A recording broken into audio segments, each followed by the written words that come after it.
Let's recap who's in the room. Producer Neil. Good afternoon. Andy Parsons. An eye for an eye. If you haven't been listening, that is going to sound like the most unlikely moment of radio in a long time. But that's Andy Parsons' Nick Knowles impression. Yes. And James Acaster. Hello. Not going to do Nick Knowles? I haven't got one. I haven't got a Nick Knowles impression. I liked the track though. Did you? Yeah. I think in his head he sounds like Tom Waits. That's what I like about it. It's really nice, and I like the photo you showed me of him tuning the guitar. Yeah, his. If you want to see what Nick Knowles looks like when he's performing music, go onto his Twitter because his pictures of him tuning a guitar while wearing he couldn't be bothered to put the choir in the photo, could he? No, just him. Just him. It's all about him. And that's the problem. A little hat. Yeah, like a kind he's of been Cook's part of hat. 7.5 weeks or whatever it is. How are you, James? Very well, thank you, Josh. Yeah. Very well, thanks. Yeah. Yeah. Yeah. Any news on Wakefield? Yeah, loads of news. From last week, I mean, maybe James people should recorded be. Nevermind the Buzzcocks and made friends with Pop Music's Wigfield on Facebook. Just a bit. And and it was going well? The Been going very well. Recap is that I tried to do the Saturday night dance tour and I got it wrong. I did the Macarena and I was fully aware of it, and I was prepared for the tweets that I got on the night of the broadcast. A lot of people picking me up on doing the wrong dance, but Wigfield, aka Sanny Carlson, which is her real name. Hey, that's when you're on the inside. Yeah. That's when you know her. Yeah. Sanny. Can I just say, Neil's brother brought up that perhaps it's a fake Wigfield account on Facebook because it's only got 46 friends. Yeah, right. Let me respond to that. Neil's brother, if you're listening, which apparently you do listen, and you're quite a nitpicker. Listen, mate. Wigfield and me, we became friends before it was even broadcast on Facebook. So that means whoever made friends with me would have had to find out that I was on Buzzcocks, know that I had made friends with Wigfield in person, then set up the account, quickly added 45 other friends, then waited for me to add her, and then spoke about the exact things that happened on that night. Bottom line is, Sanny Carlson doesn't just let anyone in. I'm 46. So, take me through the week's updates. Well, the main we've had like a few little. We like each other's stuff a lot. She does a lot of the time. Whenever I've done a status update, Sanny likes it. But what she said to me about the dance, she said, couldn't have done a better job myself. That's it. Oh, Doing there the you wrong go. dance. Couldn't have done the wrong dance better. Yeah, she couldn't have done it. So, and then she says, and she's done a thumbs up, but not like a like thing, an actual kind of cartoon picture of a thumbs up that she's inserted in there. Oh, yeah. And then she said, had a good laugh this morning, and then a picture of a cat crying with laughter. She's got quite a lot of time on her hands. She's not been up to much then. So, how do you know the cat's crying with laughter? Well, she said She didn't have a good laugh this morning at a crying cat. Maybe she's like... Oh yeah, she might. Wigfield might be a lot more there might be a darker side to sadistic than we think. She's trying to. I had a good laugh this morning, made my cat unhappy. That's why she's got so few friends on Facebook. I'm making more cats cry again, Sanny. That's out of order. So are you going to continue it? Yeah, definitely. What should be the next step? What should I? Well, maybe we should solicit for readers' views on what James is next to. There's lots of dances that you could get wrong. Plenty. Go and do the lambada wrong for her. I could dance. Why don't you tweet her now or whatever and say, do you fancy meeting up for a drink? She lives in Denmark. Or maybe I'll pay for your airfare. No, I won't. Maybe try and suss her out and maybe just show just tease a cat slightly and then send her the video and see if she puts the big thumb up on that one. It's me ridiculing a cat. Yeah, why don't you send her a message said I saw a cat with its head caught in a fence earlier. Yeah. Lol. And then and then what if she says, oh no, that's awful. I have to make out that LOL stands for lovely old Lucifer. I'll make out that that's what the cat was called. Lucifer, that's an awful name for a cat. Who would call? Why was that the first name? I thought Lucifer. That's the reason it's got his head stuck in his face. Yeah. Well, I think saying lovely old Lucifer to people. That's the worst phrase to go about and say it ever. Just worshipping the devil. Lol. Yeah. Josh Widdicombe. Podcast XFM. Sex Fam, that is the Smiths, and it is Josh Widdicombe, still joined by producer Neil. Hello. Andy Parsons. building your parts slowly. That started as a short sound, and then it's getting longer and longer throughout the show. James? Yeah. Acaster? Yeah. Yeah? Bit too short, if anything. Quite Danish. Sounded a little Danish. I'm getting quite Danish now. I'm really into Midsummer Murders. And did you know? That's sorry, you guys don't know because you're not friends with Wigfield on Facebook. But Midsummer Murders is one of the most popular programs in Denmark. Oh, we're all enjoying your knitted sweater today as well. Yeah. You look great. They're making a Midsummer Murders. Put your Lego away. They're making a film, you know. Of Midsummer Murders? Yeah, John Nettles has gone over to Denmark. They're doing a film. It's popular over here as well, though, isn't it? Yeah, but not that no one wants to watch a film of it. Did you talk to her about this? Or have you just been doing your Denmark research? Just been researching it so I can chat to her a bit more. I could Facebook her and say, are you excited about the Midsummer Murders movie? Right, let's move on. It's getting a bit freaky. No, but we are actually on that topic in a way, talking today about your worst experiences with pen pals or exchange students. Have you had any of these experiences, James? We had pen pal when I was in primary school. The whole school, the whole class had. We were all pen pals with another class of kids across the country. And what? Not outside the country? Not outside the country. So Kettering to in England. Couldn't afford a stamp. Yeah, So where were they? Probably Leicester. You can't remember? Can't really remember, but I think not far away because we visited them once, and it didn't take long. to get there, so round the corner probably. So you'd go, "What's it like over there?" And they go, I just tell them about my life, what I was up to. Learn a new language. That's all. Yeah. I just draw. I used to talk about my pets. I had a lot of pets as a kid. Yeah, crying cat, that kind of thing. Yeah, crying cats and stuff. And then Lucifer, and then I'd draw little pictures of my pets and then send them over to this kid. And then we all went over to meet up with their class, and I didn't get on with him. We didn't click at all. It's really awkward. Had you clicked via pen and paper? I thought we had something, you know.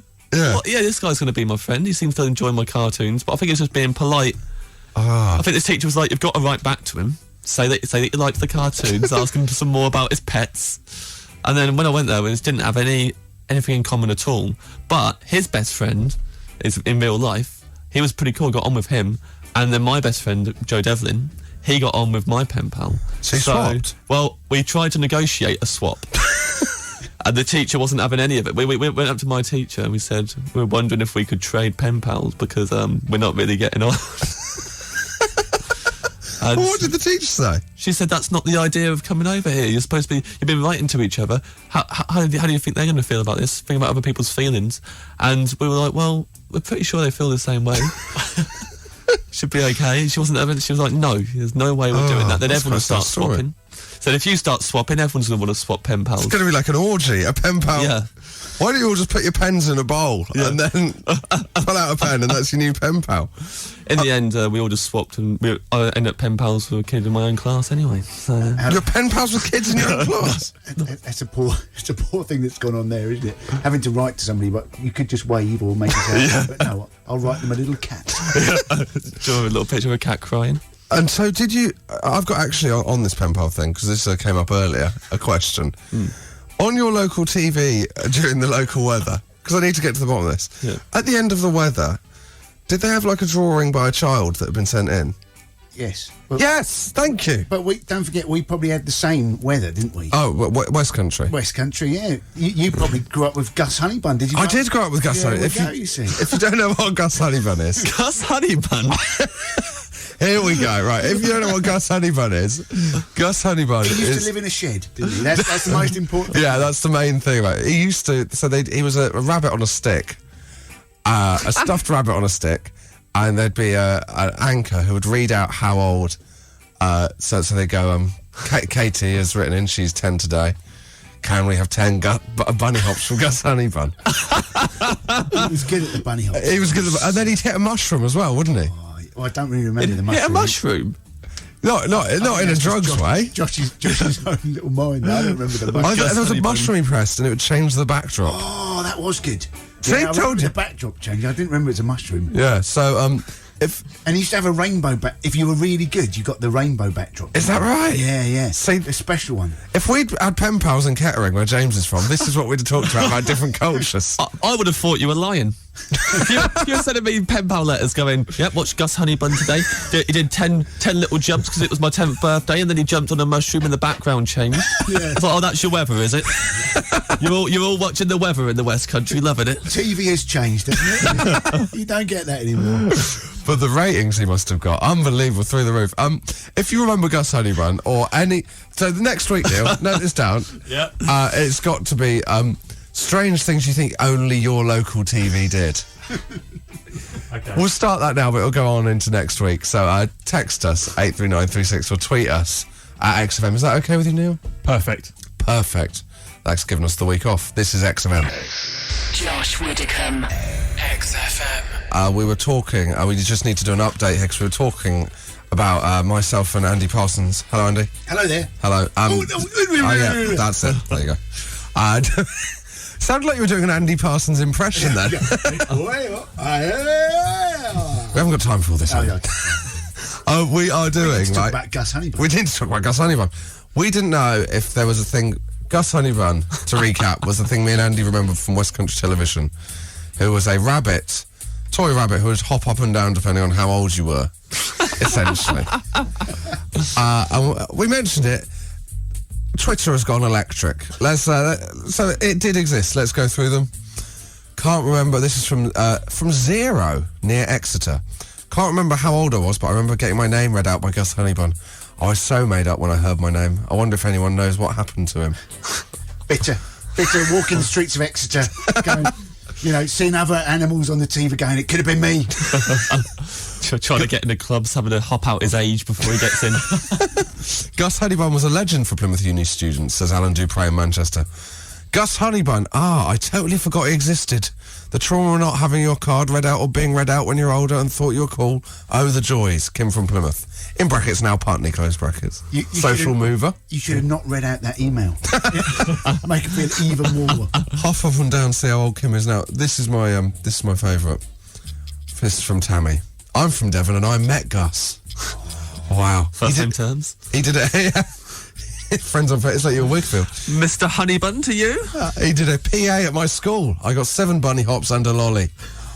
You can put Gus Honeybun into YouTube if you want to see what it is like, because we've tweeted it, haven't we, Neil? Yeah. It's one of the most absurd things I've ever seen. And on rabbits and exchange students, let's end this link by saying from Jake Clark. I had a strange German boy with long hair called Lucas who stayed for a week. I released my pet rabbit into the wild. Josh Widdicombe. Podcast. XFM. And now we come to the point in the show which a lot of people's weekends build towards. It's James Acaster's classic scrape. Thank you, Josh. Archive from the archives. From the archives today. No scrapes this week. Yeah, no scrapes. I've had a scrape-free week. Just been chatting at Wigfield non-stop, so there's been no time for scrapes. But this is, I'd say, 7 years old in the Cubs. Yeah, in the Cubs. You were 7 years old. This scrape's not 7 years old. Yeah, this is a 7-year-old scrape. You were in the Cubs 7 years ago. Yeah. I took a very long... I wouldn't leave until I got all the badges. That was I'll stand by that. I just got enrolled in the Scouts this week, and I'm delighted. So you're a 7-year-old in the Cubs. 7-year-old in the Cubs. I was in the Scouts till I was 15. I think you're aware of that. Wasn't as much. We didn't have Gus Honeybun and Kettering, so we had to make our own entertainment. Go to Scouts until we were 15. But we had to do a performance for the mums and dads, which was like a circus themed performance. Yeah. And we were all going to be different circus performers, and I volunteered to be a juggler. Safe option. Yeah, they said, who can juggle? I'll put my hands up. You'd missed out on Lion Tamer. Yeah, well, Lion Tamer had gone. There was a Lion Tamer and Lion. So someone else had to dress up as a lion, and there's a Lion Tamer. There was a chair that they had to hold. Tightrope walker, which was a kid walking along a bench. Surrounded by amateurs. Great show. Yeah. Did you tour it? Yeah. It was a clumsy kid, so it was still quite quite edgy to see. We'd all seen him fall off a bench before, so it was quite tense. I volunteered as juggler, telling them I could juggle really well. Never juggled before in my life. Never done it ever. Yeah. Why did you? It was a juggling badge. What did you? Yeah. Well, this is 2 birds, 1 stone. perform in the circus show, get the badge. Well, this is why I thought my dad can teach me. Yeah. My dad, he's a smart guy. He can teach me. Good chance for some bonding. Yeah. And so I said to my dad... You're quite a strange child. Yeah. I was always trying to think of ways to bond with my father. It's very distant, my father. Yeah. Come up to him with that's like a different hobby that I want to start. And I said, can you teach me how to juggle, Dad? And he went, yeah, because I'm not the only liar in the family.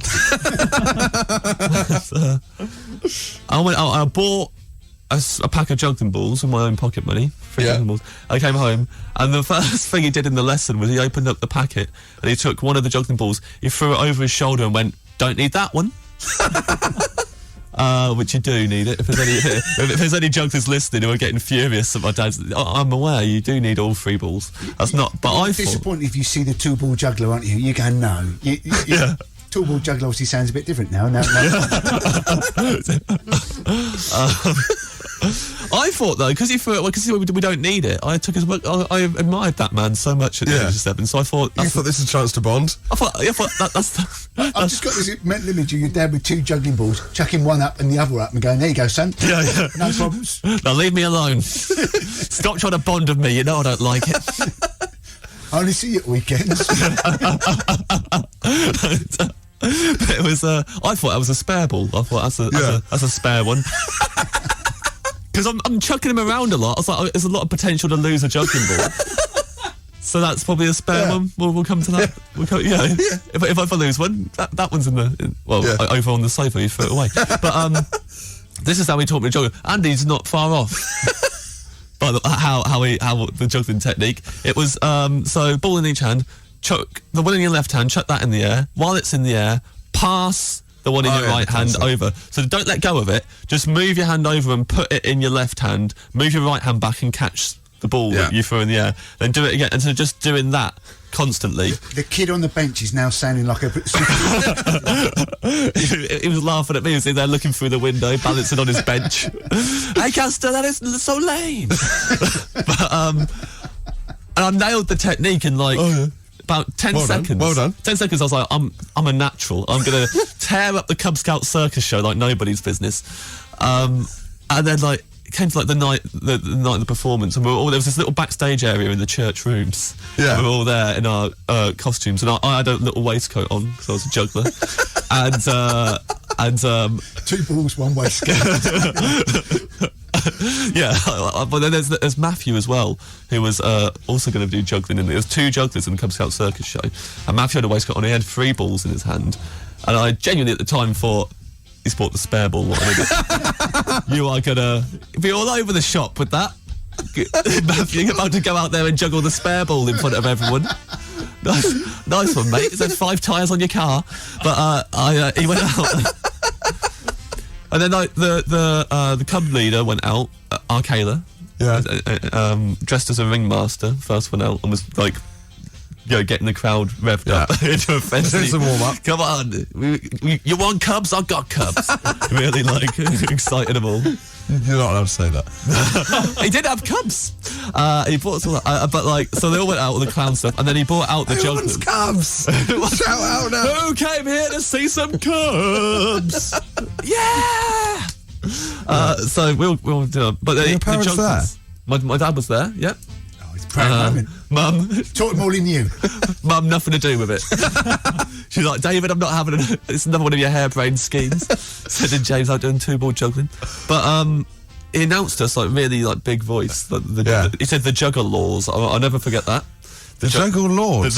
He had added an extra syllable in there. The juggle laws. Oh right. A real boom, boom. And then we both marched out, and then Matthew was on the right, was working the right hand side of the crowd, and I was left hand side. That was you weren't working it. I thought I was working it because to begin with they were stunned.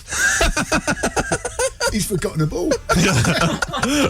They were staring at me like, this kid, and I was like, yeah, that one lesson,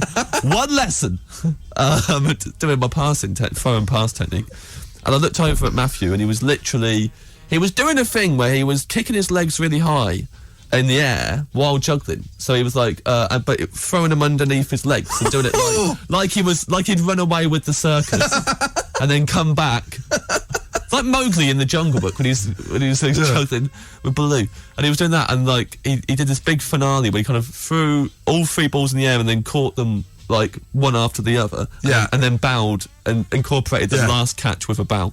And then How old was he? He was my age. He was 7. Unbelievable. 7 years old. Like, amazing juggler. Yeah. But also, I should have known this would be good because the club leader didn't say who wants to be a juggler and then he put his hand up. He said Matthew will be a juggler and then who else. So I should have known he's probably His quite dad good. was the great Serpendo. He had an advantage. But, he bowed and they erupted into applause. Yeah. Really, really applauded. Were you still going at this point? No, I'd stopped to watch. Also, when he bowed, one of the kids who was dressed as a lion jumped out from behind this. There's a cardboard cannon in the middle, and he jumped out from behind that and just pointed at Matthew with both hands, and just carried on pointing at him and biting his bottom lip, like it was like because of how good he was.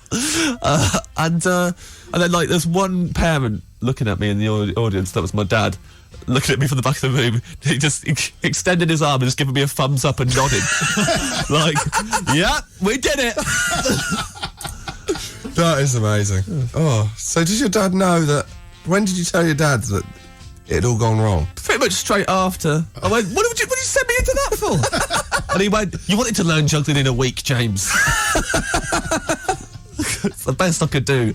I didn't want to tell you that wasn't juggling. Oh, poor old David Acaster. He gets so much stick, doesn't he? He does get a lot. Well, that is a classic scrape from the archives. I mean, it's this, great one. One of my favourites. What a sad little boy. What a sad little boy, but at least if Matthew is listening, it's unlikely, but if text in say you've become a juggler, and then it'll all be all right.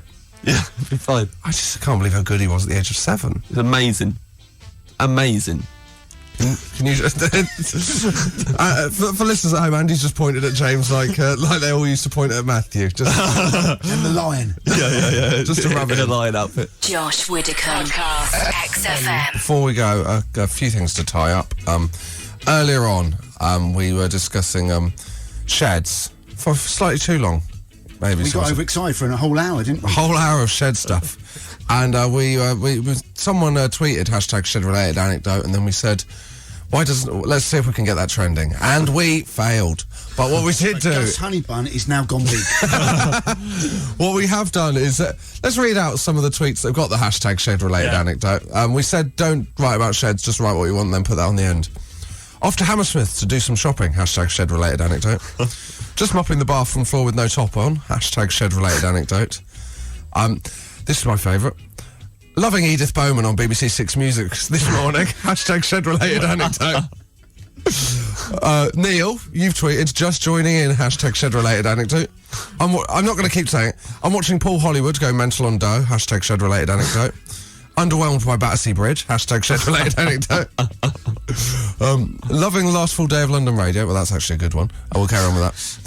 Dining walls prepped and ready to paint. Just as soon as the spider leaves, #shed-related anecdote. And Some cracking Saturday mornings going on. Yeah. my favourite, though, I think we should leave is, do not understand this hashtag at all, #shed-related anecdote. Thank you very much for them. Before we go, we should, as always, for coming in, you have a chance to plug whatever you want in. Does James get to plug each week, does he? He does, yeah. He's run out of things, if I'm honest. Well, to be honest, I reckon there's juggling he needs to plug soon. James, any plugs? Tour starts this week on the 3rd of October. So for once, you've actually got a plug. Yeah, Where are you this week? It starts in Aberdeen on the 3rd of October. That's a bit of a way, At the isn't it? Lemon Tree. At the Lemon Tree. Okay, and details? JamesAcaster.com.